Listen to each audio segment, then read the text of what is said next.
Good morning and welcome to the Daily Brief right here at K24 TV. My name is Samuel Njoroge, our new happy place, Shiksha. Indeed, to the power of 24, it is Daily Brief, and of course, welcome. Good morning to you. Well, if you're not tuned in, I suggest you tune in right about now because we're going to be giving you a very interactive show. It's all about what's happening around the country. Absolutely. And there's a lot of new updates. A lot of new updates. Key among them have been counted finally. They arrived yesterday. Congratulations. Thank you. How was the process? It was quite fast for my case, I guess. Right. I mean, it was rather fast and it was quite an experience. But also it's good to note that thou shalt not lie to the enumerators because it is actually criminal for you to do that. There is a piece of legislation called the Statistics Act of 2004. And within that particular provision, you are not supposed to give information that is not authentic when it comes to this particular process. So kindly, let's all comply, as the Principal Secretary Interior said yesterday, with the enumerators as they continue conducting their job. The hashtag is the Daily Brief at K24 TV. You can also find us on our SMS platform. That's 21222 on the issues that we shall be bringing your way this day. Key among them, interaction with our reporters. They are right about here and would like to take you to Murang'a County. And here is our reporter, Alfred, who joins us live with an update from that particular region. Thank you for joining us. The power of 24 from this county, and to give you some of the information from this county is that some of the constituencies in the county are facing the challenges of being merged with others because they are not meeting the expected number of residents that are. Maybe they are set by the constitution, so that a county may be having a number of maybe a certain number, so that it can stand by itself as a constituency. And today I've been joined by the area MP, Honorable Muturi Kigano, who will be going to discuss some issues with the constituency, and maybe he'll be able to give us information about the county. Thank you. So can you tell maybe more about the merging of this constituency? Yes, I greet all Kenyans of goodwill, and particularly my constituents in Kangema. My name is Muturi Kigano. I'm the Member of Parliament for Kangema. Now, my constituency, Kangema, is one of the constituencies that do not meet the national ratio threshold. But in any case, most of the constituencies in Kenya do not meet the national threshold if you go by today's population number. I do not know what the current census will reveal. But if you go with the estimates that have I confess they have no scientific backing. It's just rough estimates. And take the figure of the population maybe as placed it at approximately 45 million. Then if you divide that with the present set of constituencies, you'll have a national ratio of 155 population, roughly. So there are very few constituencies which would boast to have 155 numbers by population, 155,000 people going by last elections. Kagema was about 80 at that time. Now, I would like to take you back a little, Njoroge, to the Constitution, the provisions of the Constitution, particularly Article 89. 89 is the one which deals with this question. Article 1 of 89 states very clearly that there shall be,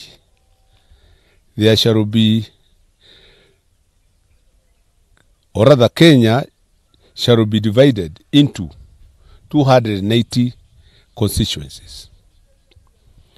Mark you, the word shall is a must, is must. So the constituencies in Kenya must be, going by the 2010 constitution, must be and remain 280, not more, not less. Going by that provision. So, there is no provision, in fact, in the whole article, there is no provision for abolition of a constituency or the cessation of a constituency or the creation of more constituencies. Some lay people say that these constituencies that do not meet the national ratio were protected. Fine.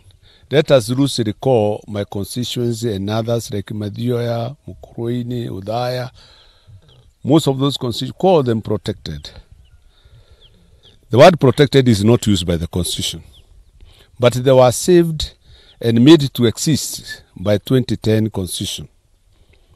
Sabbatical 3 of that Constitution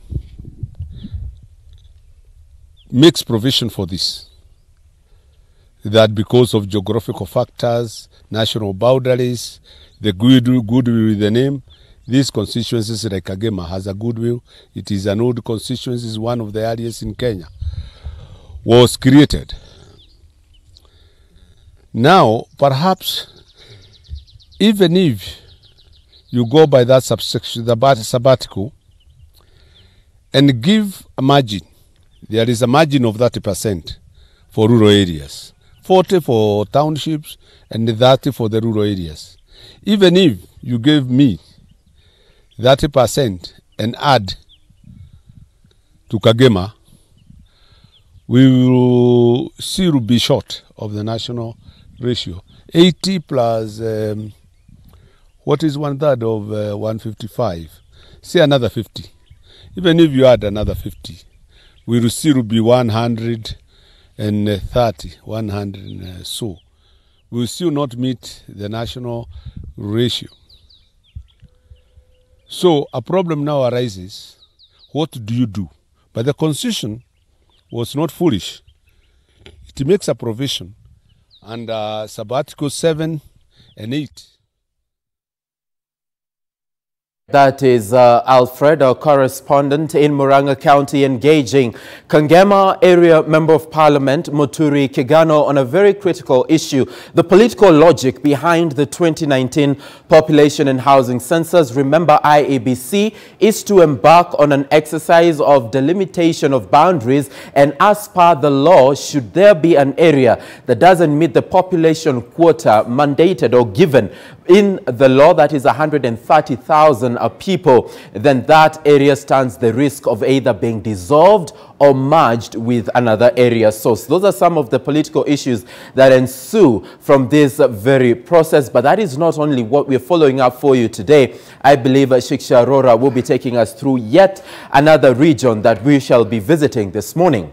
All right, of course. And yesterday we saw the inaugural flagging, the launch, where Kenya is going to be joining a whole lot of countries when it comes to oil exporting. That's true. Of course, that is 200,000 barrels of oil were moved from Turkana to Mombasa. And likewise, there has been pilot phases where the oil has been exported. And of course, this is in terms of testing to see what are the technical challenges that will be faced when Kenya joins officially in 2022 after the building of the pipeline. And of course, just about this, now there has been talk, President Uhuru Kenyatta, as we saw yesterday, mentioned that the resources will be shared. He also said that people in Turkana will also get their fair share of profits, and so will people in Mombasa and the rest of the country, as a matter of fact. So right now we'll be talking to our reporter, that's Fred Kai, who's going to be giving us more information on this regarding what the business community feels after Kenya has joined the rest of the world in becoming an oil exporter officially. Good morning, Fred Kai, and what does the common mwananchi feel regarding this? Good morning to you, Shiksha. Na ni kweli umesema kwamba Kenya iliweza kuingia katika kumbukumbu za kuweza kuona kwamba ni mojawapo ya zile nchi ambazo zinaweza kusafirisha mafuta na ama kuzalisha na kusafirisha mafuta. Hivyo basi Wakenya wengi hapa mjini Mombasa basi wana furaha kwa hilo, kuona kwamba kwa sasa basi Kenya iko katika kumbukumbu la kuweza kuzalisha mafuta, na tumeweza kuona kwamba Wakenya wengi wanaweza kutarajia kwamba kuona kwamba mafuta ya petroli ambayo yanauzwa kwa kiwango cha juu mno basi yataenda kushuka pengine miaka ijayo, na ndiposa kuona kwamba mwananchi yule wa kawaida basi yakaweza kumfaidi vilivyo. Na moja kwa moja basi tuweze kuungana tu na baadhi ya wananchi wa hapa Mombasa waweze kutupatia tu hisia zao ni zipi kuhusu kuzalishwa na kuweza kusafirishwa kwa mafuta haya pale jana na Rais Uhuru Kenyatta. Pengine moja kwa moja kama tuweze kuanza na majina yako, wewe nani na tuambie tufika wajisi vipi? Kwa majina kamili ni Captain Athman Hamisi Mzee, Secretary General of Kenya Seafarers Welfare Association. Kwanza nitoe shukrani kubwa kwa rais wetu, ndugu yetu, mkakamavu, kijana mwenzetu Uhuru Muigai Kenyatta kwa kuweza kuzalisha zoezi kamili, ambazo zoezi hili ni ndani ya blue economy. Na vile vile tushukuru kwamba nchi yetu ni nchi ambayo imepata utajiri katika nchi zilioko East Africa, nchi za Afrika Mashariki. Tuna mafuta baharini, tuna mafuta nchi kavu. Sisi maono yetu wa pwani wa Mombasa, tunajua sasa rais wetu anatupelekea nchi hii au jimbo hili kuwa kama Dubai na kuzidi Dubai. Tukiangalia vile vile poti ya Lamu ndio inataka kufunguliwa kwa sasa, ambayo itashika ukanda wote wa Afrika. Je, mizigo yote sasa ni transshipment, itatoka Europe itaanguka Lamu. Lamu itakuwa transshipment to Asia. Hakuna meli itatoka direct from Europe to Asia, Asia to Europe. Mizigo yote itakuwa transshipment kutoka poti ya Lamu. Je, unaiona Kenya baada ya miaka 30 picha yake itakuwa vipi? Na mimi namshukuru Mwenyezi Mungu sana, amzidishie rais wetu nguvu. Katika jana aliweza kuflag off mbali mafuta, aliflag off mabaharia 119 kwenda Mediterranean Shipping Company. Huo ni mwamko mkubwa sana, kwa sababu ukiangalia katika sekta ya ubaharia ilikufa zamani toka mbunge wetu aliyekuwa marhumu, Mungu amweke palipema, mzee Mwarua. Leo Kenya National Shipping Line imeweza kufufuka. East African Railway Maritime itafufuka, ambayo ilitoa watu wa East African wote. Na vile vile tumefungua chuo kipya cha bandari ambacho ilikuwa Wakenya wengi, wa Tanzania, Waganda, wa Zambia, wa Burundi wamekwama wanakwenda kusoma Dar es Salaam. Dar es Salaam nafasi yake ilikuwa ndogo na ilikuwa haiwezi kutoa degree. Sisi Bandari College tunawahakikishia kwa muungano na nguvu za rais wetu, degree na masters zitapatikana za nautical science hapa ndani ya Mombasa. Kwa hiyo tunasema shukrani sana, na rais wetu tunamzidishia kumwombea aje pwani tufanye kazi kwa pamoja. Shukrani sana kwa maoni yako. Vile vile tukiweza kusonga hapa, mzee wangu, pengine maoni yako ni gani kuhusu swala zima hili la usafirishaji ama uzalishaji wa mafuta kutoka nchi yetu ya Kenya? Je, pengine unaonelea kwamba mafuta yataweza kurudi chini katika nchi yetu ya Kenya?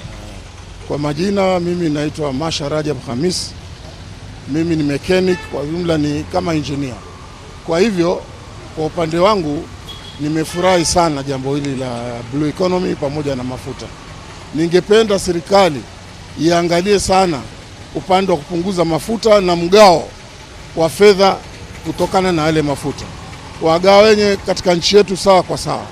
Manake sisi, kama mimi nimesafiri siku za nyuma, wakati ule ilikuwa kwa Kenya, Uganda, Tanzania na Zambia. Tulinunua meli 5. Uganda, Arambe, Jogoo, Mlungushi na Ujamaa.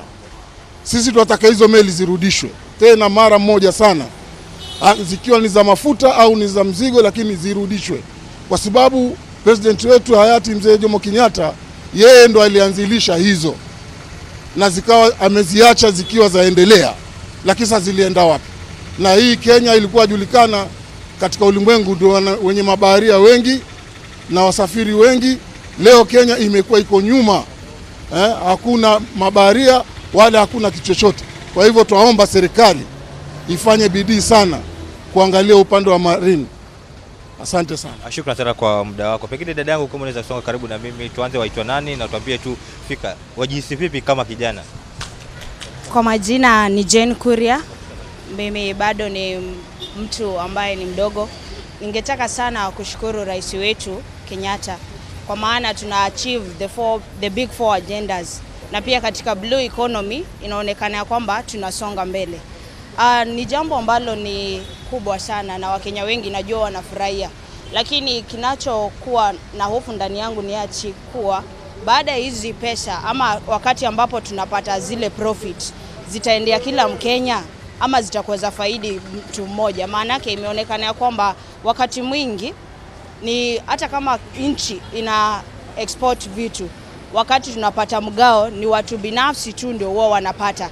Lakini wakati huu ningetaka kuhisi serikali ya kwamba wakati tutapata huo mgao kila Mkenya aweze kupata, especially wale ambao ni local community, na pia the local government iweze kuangalia the local mwananchi ili hizi pesa ziweze kufikia kila mtu. Lakini ni jambo ambalo nimefurahia sana. Shukrani sana kwa muda wako. Vile vile tukiweza kuona kama tunaweza kupata Mkenya mwingine hapa, pengine tuanze na majina yako ni gani na tuambie tu. Naitwa Anthony Osiel, mimi ni seafarer, lakini kitu mimi nitaomba kwa rais wetu na serikali yetu ni kwamba ifanye training za baharia so that we can be accommodated and we look familiar. Tusije tukawa cut off wakati interviews zinafanyika watu wanapatikana incompetent. Na vile vile tumeweza kuona kwamba Kenya pia imeweza kuzalisha mafuta. Je, una maoni gani kuhusu kusafirishwa kwa mafuta pale jana? Inafungua uchumi, manake sasa imepanua uchumi wa nchi. Hiyo tu ndio naweza sema. Shukrani sana kwa muda wako. Naam, Shiksha na Sam, tumeweza kuona hisia za Wakenya kutoka kaunti ya Mombasa wakiweza kusema kwamba mradi huu basi ama sherehe zile zilizofanyika pale jana zitaweza kupanua uchumi wa taifa hili la Kenya, na kile ambacho wanaomba zaidi ni kuona kwamba mgao huu kutokana kwa rasilimali hii ya mafuta basi uweze kufikia wananchi wote wa Kenya, usiweze kutengwa katika kaunti chache ambazo zinaweza kupitia kwa mafuta haya.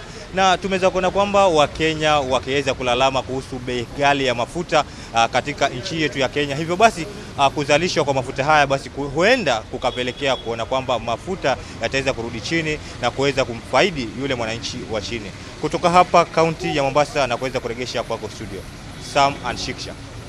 Thank you very much, Fred Kai, for that update. Of course, as you've heard, the locals in the area have mentioned a few things. They've echoed their grievances regarding the high price of fuel and oil, and they've also they have high expectations when it comes to how they're going to be benefiting. Of course, yesterday, President Uhuru Kenyatta has also pledged that there will be a lot of benefits. They will be distributed equally amongst the local communities. So that's exactly what we're hearing right there from Mombasa. And yes, I guess that's something that we will be seeing, and it will be streaming down to the grassroots, right? And I guess that's something that will impact a lot of people's lives in the long run, Sam. Absolutely. Distribution of income is one of the key issues that is at the center stage of this conversation now that the nation has joined the League of Oil Exporting Countries. But remember what the president also said yesterday, that any dubious businessmen out there that are looking to make a kill from dubious